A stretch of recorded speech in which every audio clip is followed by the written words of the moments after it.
The atmosphere in the studio was electric, charged with the kind of tension that made every heartbeat a little faster.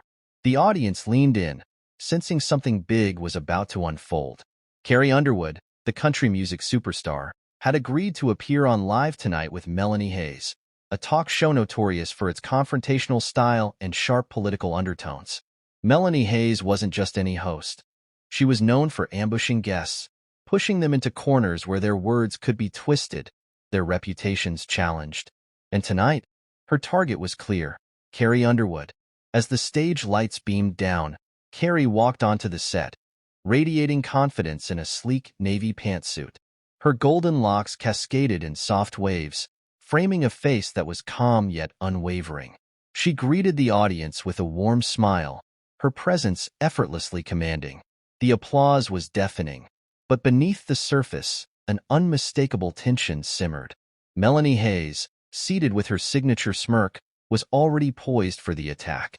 The interview started off smoothly, perhaps deceptively so. Melanie asked about Carrie's latest album, her upcoming tour, and life as a working mother. Carrie responded with grace, her tone warm and genuine. But then, the conversation took a turn. Melanie leaned forward, a gleam in her eyes that signaled she was ready to pounce. "I've got to ask," she said, her voice dripping with feigned curiosity. "You've been quite vocal about your personal values, particularly on certain political and social issues. Do you think it's responsible for someone in your position to share such divisive views?" The audience stirred, feeling the shift in energy. It was a loaded question, wrapped in judgment rather than genuine inquiry. The tension thickened as all eyes turned to Carrie. Would she dodge? Would she fold under pressure? But Carrie Underwood wasn't one to be easily shaken. She met Melanie's gaze with a poised smile, letting the words settle before responding. "I believe everyone has the right to their own opinion," she said, her voice steady. "As an artist, my job isn't to tell people what to believe. It's to share my truth and let others make their own decisions." A ripple of applause swept through the audience, but Melanie wasn't ready to back down. She leaned back in her chair, crossing her arms with a smug expression. "Fair enough," she said, though her tone suggested anything but agreement. "But don't you think, as a public figure, your truth has consequences? Maybe even alienates some of your fans?" Carrie tilted her head slightly, as if considering the question, but her confidence never wavered. "My fans have supported me for years because they appreciate honesty," she said smoothly. "I trust them to think for themselves, just as I do." The studio air grew heavier. Melanie's eyes narrowed, and she adjusted her position, sensing that she needed to strike harder. "But what about when your truth doesn't align with progress?" she pressed. "Aren't you worried that holding on to certain personal beliefs makes you, well, outdated?" Gasps echoed from the audience. It was clear now, this wasn't just an interview.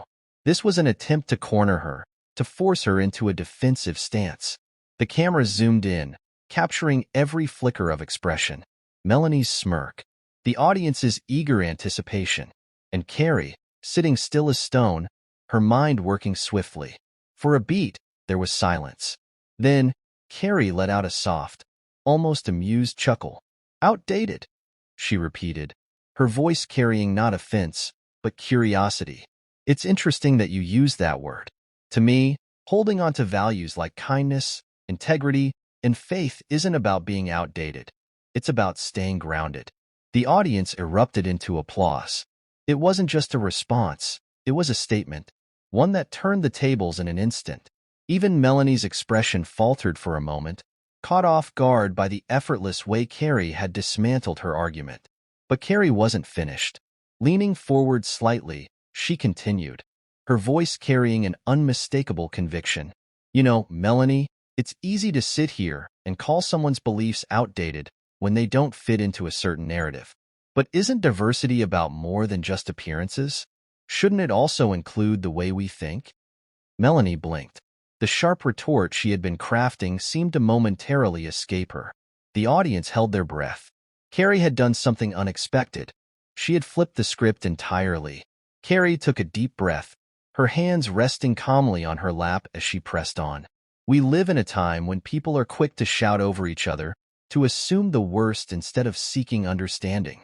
Maybe we've forgotten how to have real conversations. Conversations where we don't have to agree on everything, but we can still respect each other.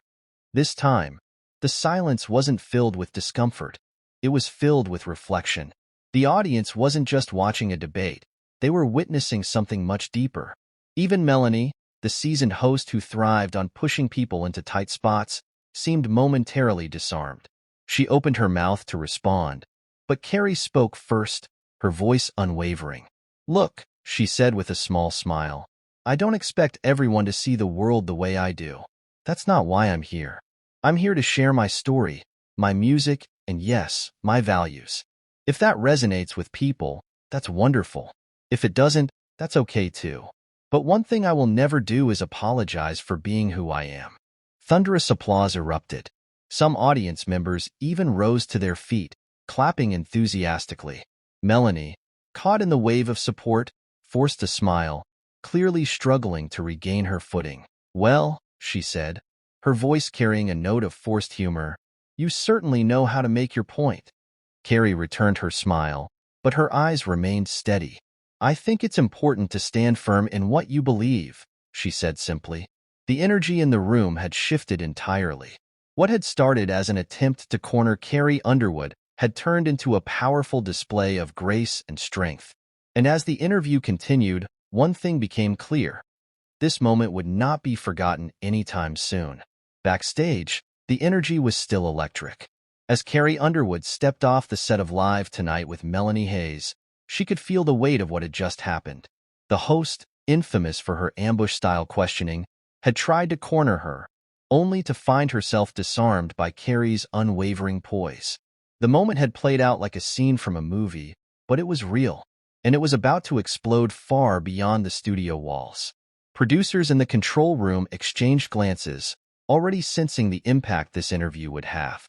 Social media coordinators scrambled to clip the most powerful exchanges.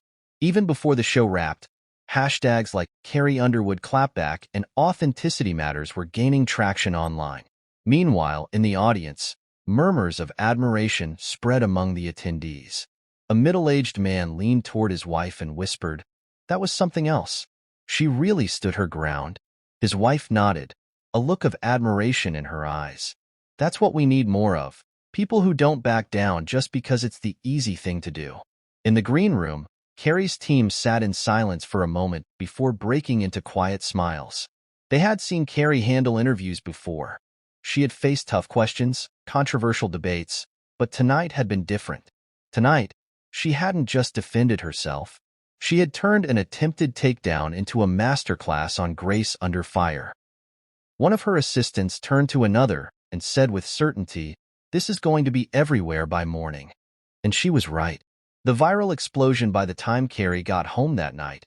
Her phone was buzzing nonstop. Her social media notifications had skyrocketed, messages pouring in from friends, family, and even industry peers. Clips of her response were spreading like wildfire. Twitter, Facebook, Instagram. Every platform was ablaze with praise for the way she had handled Melanie Hayes' pointed questioning. Fans flooded her mentions. "Carrie just schooled her. That's how you handle a loaded question with class." She didn't raise her voice. She didn't get defensive. She just spoke her truth. And that's why she won this moment. Even people who hadn't previously been fans of Carrie Underwood found themselves captivated by her unwavering presence. Some of Melanie Hayes' own regular viewers began calling out the host for her aggressive tactics. Melanie tried to corner her, but Carrie didn't just answer. She made a statement. News outlets quickly picked up the story. Headlines the next morning ranged from "Carrie Underwood stands her ground in heated interview" to "Country stars viral clapback sparks conversation on authenticity." But beyond the trending topics and the media frenzy, something deeper was happening. A cultural conversation. What had started as a tense exchange on a late-night talk show had become a larger discussion. One about respect, authenticity, and the importance of standing firm in your beliefs. People shared their own experiences of feeling pressured to conform, of being criticized for their values, and of finding the courage to stand their ground despite the backlash. One comment stood out among the thousands. "I watched your interview last night," wrote a young woman named Anna from Montana. "I've always struggled to speak up for myself, especially when I feel like people are trying to make me feel small. But seeing you hold your own without being rude or defensive, it inspired me. Thank you for reminding me that it's okay to have a voice." Carrie read the message twice, deeply moved. This was why she did what she did. Not for the fame, not for the headlines, but for moments like this, moments where her voice, her actions, could empower someone else to find their own strength. Meanwhile, on morning talk shows and news segments, pundits debated Melanie Hayes' approach. Some defended her, arguing that tough questions were part of journalism, but many others pushed back. "There's a difference between asking tough questions and setting someone up to fail," one commentator said. What Carrie Underwood did wasn't just a clapback. It was a lesson in dignity under pressure. Ordinary people chimed in on social media, adding their voices to the growing discussion. Grace under fire and respect each other became more than just trending topics. They became rallying cries. Even Melanie Hayes couldn't escape the fallout. Clips of her visibly stunned expression went viral, often accompanied by captions like, "When your plan backfires." Some of her regular viewers began questioning her methods, while others called for her to publicly address the backlash. But Carrie? She stayed above it all. When a reporter caught up with her outside a Nashville recording studio a few days later and asked for her thoughts on the interview's viral response, she simply smiled. "I'm just grateful that people are talking about the importance of kindness and respect," she said. "That's what really matters." Her humility only added to the admiration pouring in. It became clear that this moment wasn't just about one interview. It was about the kind of world people wanted to live in, one where conversations could be had without hostility, one where differences could exist without being weaponized. And while the world debated, discussed, and dissected the viral moment, Carrie Underwood focused on what mattered most: her music, her values, and using her voice for something meaningful. Turning the moment into a movement. A week after the interview, Carrie sat on her Nashville porch, a cup of tea in hand, watching the sunset. The chaos of the past few days had finally begun to settle, but she could still feel the impact of what had happened. This wasn't just about her anymore. It was about something bigger. Her manager had suggested capitalizing on the moment, perhaps a follow-up interview with a friendlier host, maybe even a short documentary about standing firm in your beliefs. But Carrie wasn't interested in chasing headlines. She wanted to do something real. A few days later, she made an announcement. A portion of her upcoming tour's proceeds would be donated to organizations that promoted respectful dialogue and empowered young people to speak their truth without fear. The response was overwhelming. Fans applauded the decision, seeing it as yet another example of Carrie living out her values, not just talking about them. As she reflected on everything, Carrie felt a deep sense of peace. Sometimes, she thought, life puts you in uncomfortable situations, not to break you, but to remind you who you are. That evening, she took to Instagram, posting a candid photo from one of her concerts along with a simple, heartfelt message. "Thank you all for your kindness and support. Remember, standing up for yourself doesn't mean tearing someone else down. It just means showing the world who you are and letting that speak for itself. Stay true to you." Within minutes, the post was flooded with comments. Thousands of fans shared their own stories of finding the courage to stand their ground. The moment had transformed into a movement, one rooted in the belief that everyone deserves to be heard and respected. And as Carrie stepped onto the stage for her next concert, the deafening roar of the crowd reminded her of one simple truth. Sometimes, the strongest voice isn't the loudest. It's the one that speaks with grace and conviction.